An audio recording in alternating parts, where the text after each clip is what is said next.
You might find yourself on a completely unremarkable Tuesday morning, pulling a fresh sweater out of a drawer and catching a fleeting, ghostly trace of the detergent your mother used to use. It isn't a loud moment. It doesn't demand your attention. But for a split second, the room around you dissolves. You aren't standing in your bedroom anymore. You are 6 years old, sitting on a linoleum floor, feeling the warmth of a sunlit kitchen. This is the mundane magic of the human nose, a silent, neglected passenger on your face that is actually a direct high-speed rail to your deepest emotions.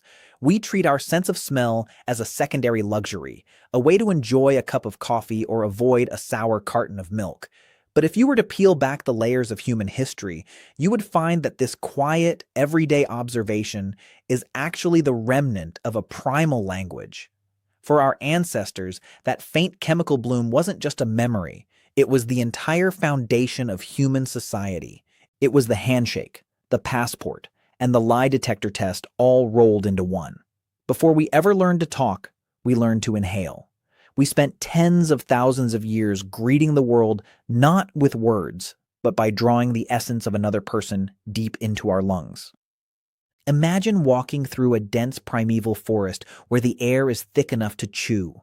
It is heavy with the scent of damp moss, the metallic tang of whetstone, and the sharp, resinous bite of pine. You aren't alone. Another human approaches. You don't wave from a distance, and you don't offer a stiff, formal bow. Instead, you move into their personal space, into that invisible bloom of heat and chemistry that every living body radiates. You lean in, you press your face near their neck or their cheek, and you take a slow, deliberate breath. This is the first act of every meeting. This is the sniff kiss, the ancestral hello that once spanned every continent on Earth. In this moment, you aren't just acknowledging their presence, you are reading their autobiography. This invisible bloom carries the data of where they have been, what they have eaten, how stressed their nervous system is, and whether they are kin or stranger. In a world without ID cards or digital footprints, the nose was the only thing that could never be fooled. You were checking to see if this person belonged to the same tribe, if they had been near fire recently, or if they were carrying the acidic, sharp scent of fear. This wasn't a choice, it was the hardware of survival. This invisible bloom functions the way it does because your nose is wired differently than any other part of your body. When you look at a painting or listen to a piece of music, the information is processed, sorted, and filtered through a central relay station in the brain called the thalamus. It's like a clerk checking your papers before letting you into the main building. But smell is the only sense that bypasses the clerk entirely. The molecules you inhale hit the olfactory bulb and go directly into the limbic system, the ancient emotional heart of your brain. This is where your memories live and where your fight or flight responses are born.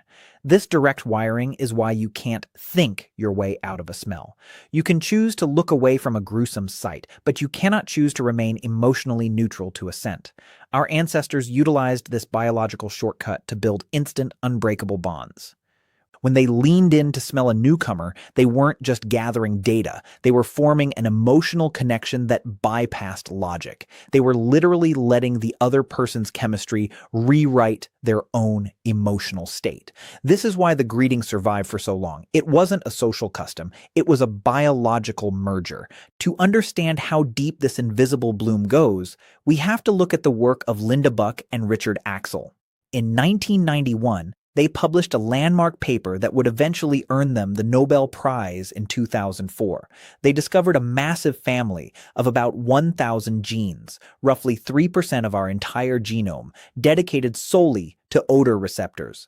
While many of these have become pseudogenes or inactive over time, we still maintain about 400 active receptors.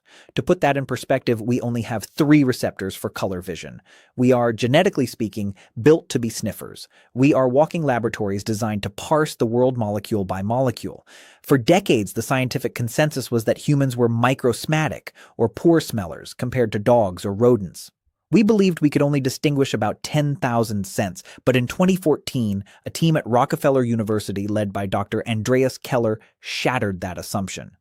Their research, published in the journal Science, revealed that the human nose can actually discriminate between more than 1 trillion different olfactory stimuli. You are not a nose-blind ape. You are an elite chemical sensor capable of detecting 1 trillion variations in the invisible bloom around you, even if you've forgotten how to use that power consciously. This chemical conversation becomes even more intense when we talk about how our ancestors chose their partners. If you were an ancient human, you didn't just look for a healthy-looking mate, you smelled for one. This brings us to one of the most famous and startling experiments in evolutionary psychology, the 1995 sweaty t-shirt study by Klaus Wedekind at the University of Bern.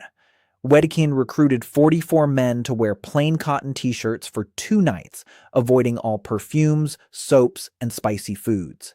He then placed these shirts in jars and asked 49 women to smell them and rate them for pleasantness. The results were uncanny. The women overwhelmingly preferred the scents of men whose major histocompatibility complex, MHC genes, were different from their own. The MHC is a set of genes that controls your immune system. By preferring a different MHC profile, these women were unconsciously choosing mates that would produce offspring with a broader, more robust immune system. The invisible bloom was acting as a high-tech genetic screening tool. When ancient humans greeted each other with a sniff, they were performing a deep-level health and compatibility check that no modern dating app could ever replicate. They were literally sniffing out the survival of the next generation. This invisible bloom of genetic information didn't just stay in the prehistoric woods, it traveled with us, embedding itself into the very fabric of human culture. If you look at the Maori people of New Zealand, you see the hongi. It is a greeting where 2 people press their noses and foreheads together and share a breath. To a modern outsider, it looks like a beautiful symbolic gesture. But to the Maori, it is the ha, the exchange of the breath of life. It is the moment a stranger becomes a friend, because once you have shared air and inhaled the essence of the other person, you can no longer be truly separate. You have allowed their invisible bloom to enter your body. We see this echoed in the Arctic with the Inuit greeting known as the kunik. It isn't a nose-rubbing Eskimo kiss, as Western cartoons often portray it. It is a gentle pressing of the nose against the skin of a loved one and a deep inhalation. It is an act of extreme intimacy, a way of saying, "I know you," in a language that predates the invention of words. In parts of India and Southeast Asia, ancient texts describe the sniff kiss as a standard greeting for children and elders alike, often using the same word for kiss and smell. The connection between breathing someone in and loving them was once so universal that many languages didn't bother to distinguish between the two. But if this invisible bloom is so powerful and so biologically ingrained, why did we stop? Why did the nose go into retirement? The shift began when we moved from the open savanna and small tribal bands into the claustrophobic density of the first cities. In a small tribe, everyone's scent is familiar, a comforting map of your social world. But in a city of thousands, the invisible bloom becomes an assault. When you are packed into a crowded marketplace or a narrow Roman street, you are suddenly inhaling the chemical signatures of hundreds of strangers. Many of those scents were not pleasant. They were the smells of waste, of rotting food, and of unfamiliar diseases. We began to associate the intimate inhale not with bonding, but with danger. This fear was codified by the miasma theory, a belief that lasted for centuries, suggesting that diseases like the Black Death and cholera were caused by bad air or foul odors. If you believed that a smell could kill you, the last thing you wanted to do was lean in and greet a stranger with a deep breath. We invented distance. We replaced the sniff with the handshake, the bow, and the wave. Greetings that kept us at arm's length, safe from the terrifying clouds of a stranger's breath. Even as we moved toward distance, the invisible bloom didn't disappear. It just became a source of shame.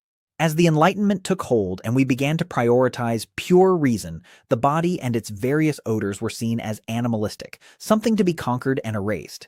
This gave birth to the massive hygiene and perfume industries of the 19th and 20th centuries. We didn't just want to be clean, we wanted to be odorless. We treated the human scent as a social failure, a mark of the lower classes or the uncivilized. We began to coat ourselves in synthetic flowers and chemical musks, effectively jamming the radio signals our ancestors used to navigate the world. We created a world where you can stand 2 inches from a person in an elevator and have absolutely no idea who they are, genetically or emotionally. We turned off the trillion variation sensor behind our faces and told ourselves we were better for it. We traded the profound, honest data of the nose for the curated, easily faked data of the eyes and ears. Yet, despite all our soaps and all our social distancing, the invisible bloom is still talking to you. You just aren't listening. In 2015, a groundbreaking study from the Weizmann Institute of Science, led by Professor Noam Sobel, revealed that we are still sniffing each other in secret. The researchers used hidden cameras and nasal airflow sensors to watch how people behaved after a standard handshake with a stranger. What they found was shocking. Within seconds of the handshake, people would almost compulsively bring their hand up to their face to touch their nose. They were secretly sampling the chemical residue of the person they had just met. They weren't doing it on purpose. Most of them had no idea they were doing it at all. The data showed that hand sniffing increased by more than 100% after a handshake.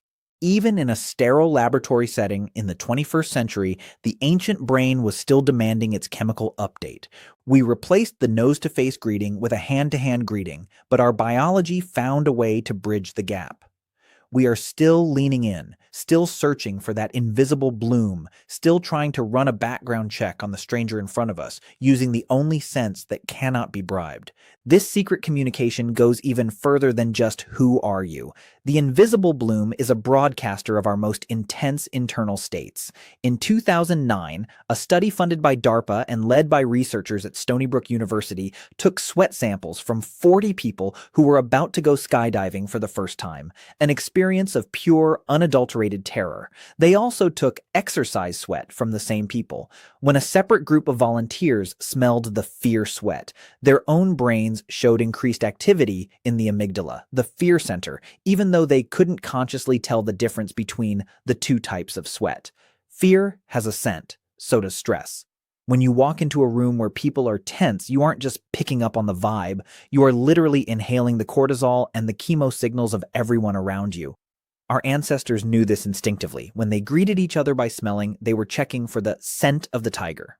They were asking, "Are you afraid? Because if you are afraid, I should be afraid too."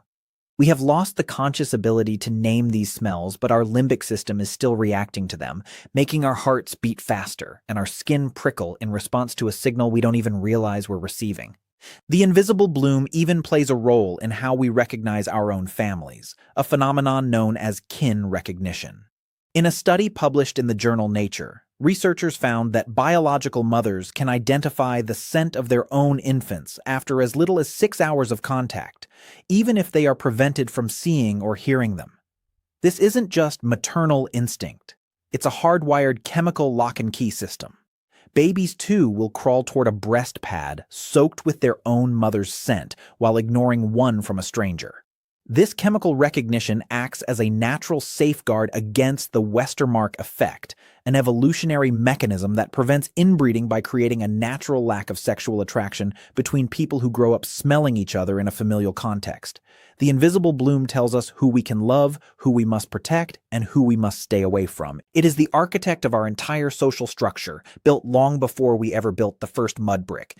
But as we look at this incredible trillion-scent machine, we have to acknowledge that we are standing at the end of a long, slow decline. The invisible bloom is fading. When we compare the human genome to that of our closest relatives, the chimpanzees, we see a startling divergence. While we share about 99% of our DNA, our olfactory landscapes are moving in opposite directions. Evolution is a use-it-or-lose-it system, and because we have outsourced our survival to our eyes and our technology, our noses are slowly being decommissioned. We are in the middle of a massive genetic pruning. This isn't just a metaphor for a lost cultural custom, it is a literal, physical transformation of the human species.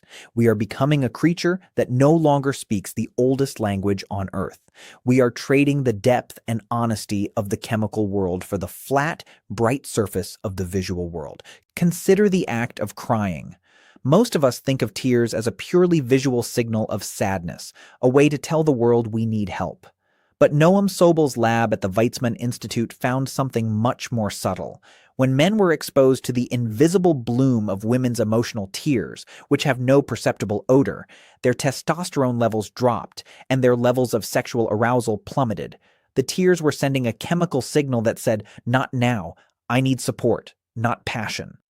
The tears were talking directly to the male endocrine system, bypassing the eyes entirely. Even when we think we are communicating through our faces, we are often communicating through our chemistry. We are constantly leaking our internal world into the air around us, creating a cloud of data that we have spent the last few thousand years trying to pretend doesn't exist. The transition from a smelling culture to a seeing culture is perhaps the most profound change in the history of human consciousness. When you greet someone by smelling them, you are forced into a state of extreme presence. You cannot smell someone from across the room. You have to be close enough to feel their body heat. You have to be vulnerable. You have to trust. The sniff kiss requires a level of physical intimacy that modern society finds almost unbearable. We prefer the digital greeting, the like, the text, the wave from a safe 6-foot distance. These are greetings that allow us to stay inside our own heads, to keep our own invisible bloom locked away behind layers of deodorant and social etiquette. We have gained a certain kind of civilized comfort, but we have lost the ability to truly know the person standing right in front of us. We are living in a world of filtered images and curated words, while the most honest part of our being is still crying out for a single deep inhale. Think back to that mundane observation from the beginning, the scent of a sweater or the smell of a rain-slicked street. That emotional jolt you feel isn't just a quirk of your memory. It is a ghost. It is the ghost of an era when your nose was your primary guide, a time when you didn't need to ask someone if they were okay because you could literally smell the grief on their skin. We still carry the equipment for that world. We still have the 400 receptors. We still have the direct line to the amygdala. We are like people living in a house full of beautiful, ancient instruments that we no longer know how to play. We walk through the world in a state of sensory amnesia, unaware that every person we pass is broadcasting a trillion signal symphony of who they are and how they feel. If you could travel back 10,000 years and meet one of your ancestors, they wouldn't ask for your name. They wouldn't look at your clothes. They would lean into the invisible bloom of your neck, take a long, slow breath, and in that single second, they would know more about you than your closest modern friends do after a decade. They would know your health, your fears, your lineage, and your intent. They would see the you that exists beneath the stories you tell yourself. And then, and only then, would they say hello. They understood something we have spent the last few millennia trying to forget, that the air between us is not empty. It is a bridge. It is a conversation. It is the medium through which we have always truly connected. As you move through your day tomorrow, try to notice the invisible bloom. Not the loud, artificial scents of perfumes or cleaning supplies, but the quiet ones. The smell of a person's skin after they've been in the sun. The scent of a room after a long conversation. The metallic tang of the air before a storm. Pay attention to that sudden, inexplicable feeling of comfort or unease you get when someone walks into your space. It might not be their body language. It might not be their tone of voice. It might be your 400 receptors finally catching a signal they recognize. It might be your ancient limbic brain trying to tell you something that your modern logical brain isn't fast enough to understand. We like to think of ourselves as the masters of our senses, the pinnacle of a refined visual species. We tell ourselves that we moved past the animal greetings of our ancestors because we became more sophisticated. We believe that we chose the handshake because it was more human. But the reality is far more humbling. We didn't choose to stop smelling each other because we were smarter. We did it because we were scared. We were scared of the crowd, scared of the disease, and scared of the raw, unmasked honesty that comes when you breathe someone in. We traded the most honest sense we have for the one that is the easiest to manipulate. We became a species that looks at the surface because we are terrified of what we might find if we actually took a breath and smelled the truth. And here is the final piece of the puzzle, the one that dismantles the last shred of our modern assumption that we are post-scent creatures. We think our evolution is a forward march toward logic, but our biology is still lagging behind in the prehistoric mud. While you might believe that your visual brain is the dominant force in your life, the sheer genetic reality says otherwise. We are losing our ability to smell, yes, but we are doing it at a rate that suggests we are only just beginning the process. In fact, geneticists have mapped the exact moment our olfactory world started to collapse. It wasn't at the dawn of civilization or the invention of the city. It happened much earlier, during a massive genetic shift that prioritized our color vision over our chemical sensing. We have been in a nose-blind tailspin for nearly 23 million years, yet even after all that time, we still haven't managed to fully silence the nose. Even today, with all our technology and all our distance, a staggering 63% of your olfactory genes have been silenced by evolution, turned into fossil genes that no longer function. Yet, with only the remaining 37% of our power, we can still detect a trillion scents. Imagine who we were when that number was 100%. Imagine the world we once walked through, where every greeting was an immersion into the very soul of another human being. We aren't just people who stopped smelling each other. We are the survivors of a sensory empire, living in the ruins of a world that was once infinitely more fragrant, more honest, and more connected than the one we see today.